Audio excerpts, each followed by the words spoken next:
Alright, this one's called Made a Searching and Fearless Moral Inventory of Ourselves. Why would you suspect this step is so important to our recovery? Yeah, step 4. The step a lot of people stall out on. I'm not sure, but the answer might lie in why people stall out here. Why do people stall out on step 4? The obvious answer is that it's hard for people to see and acknowledge the hurt and pain their stuff has caused others. The less obvious answer is that it's the first step that requires action. I don't think I'm going out on a limb here to suggest that action is difficult for those struggling with hurts, habits, and hang ups. Note that I didn't say lazy. Although that might be true for some, inaction I think is caused by a deeper emotional trauma. It's more complex than just being lazy. So I think people often stall out on step 4 because it filters out those that struggle with inaction from past emotional traumas. Back to the original question.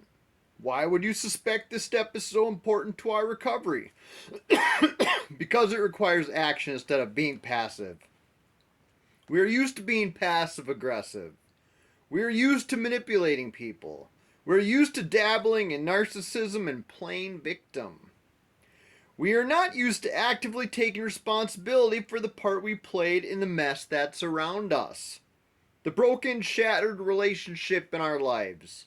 It is much easier to not do anything, deny our part, and point fingers at those we believe caused the destruction. Matthew 7 1 through 5. Do not judge, or you too will be judged. For in the same way you judge others, you'll be judged. And with the measure you use, it will be measured to you. Why do you look at the speck of sawdust in your brother's eye and pay no attention to the plank in your own eye?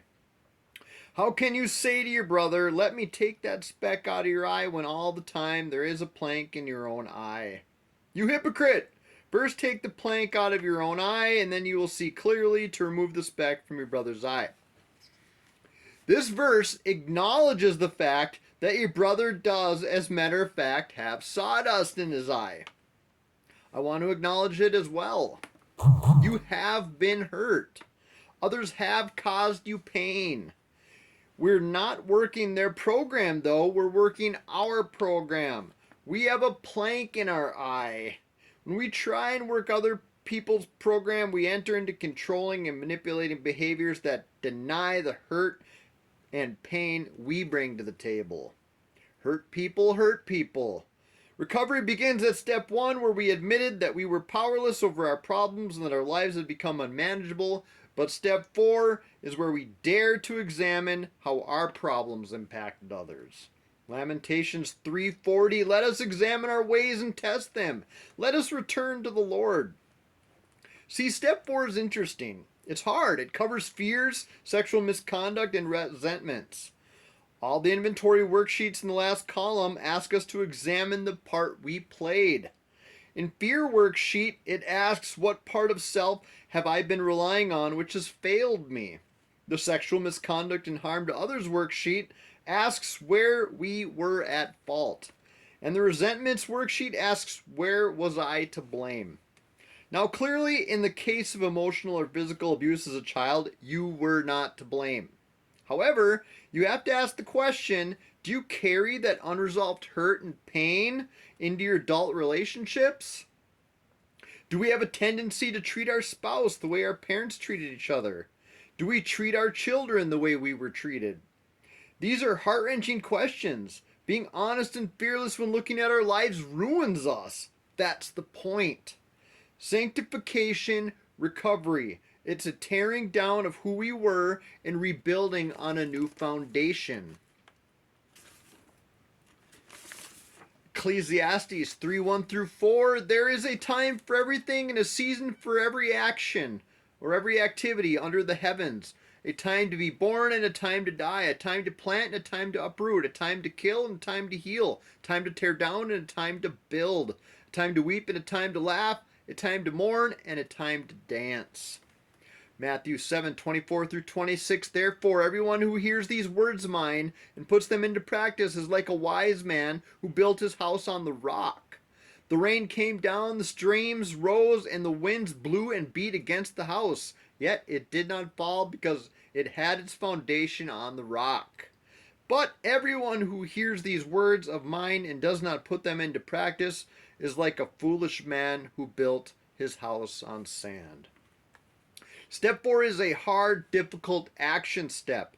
You and you alone are responsible for where you are right now. You are no longer a child. You're an adult with choices and responsibilities.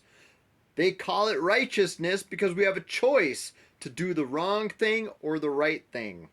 Before the 4th step, we have a fuzzy, abstract idea of the part that we played in our mess. But after, if done honestly and fearlessly, we have a crystal clear, vivid picture of the part we played. We see the pain we caused.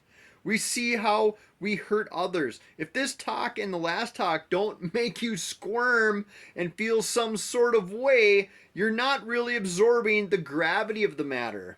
But if you are feeling the weight and the sting, Paul has this to say. 2 Corinthians 7, 8 through 10, even if I caused you sorrow by my letter, I do not regret it.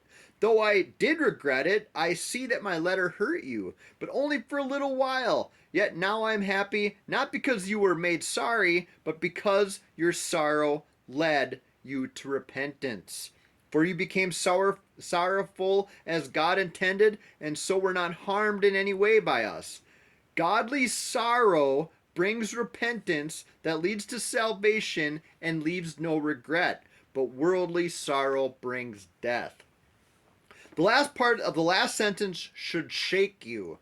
Worldly sorrow brings death.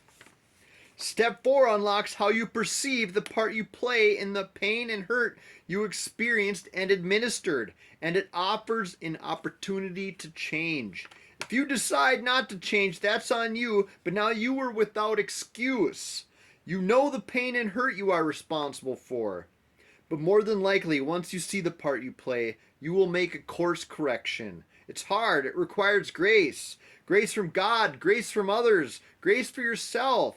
You'll fall down. You'll fall back into old habits, but you'll see it and get back on course. Proverbs 3, 5 through 6, trust in the Lord with all your heart and lean not on your own understanding. In all your ways submit to him, and he will make your path straight.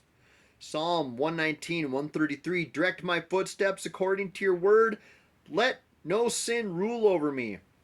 Proverbs 16:9, in their hearts humans plan their course, but the Lord establishes their steps. Psalm 37:23, the Lord makes firm the steps of the one who delights in him.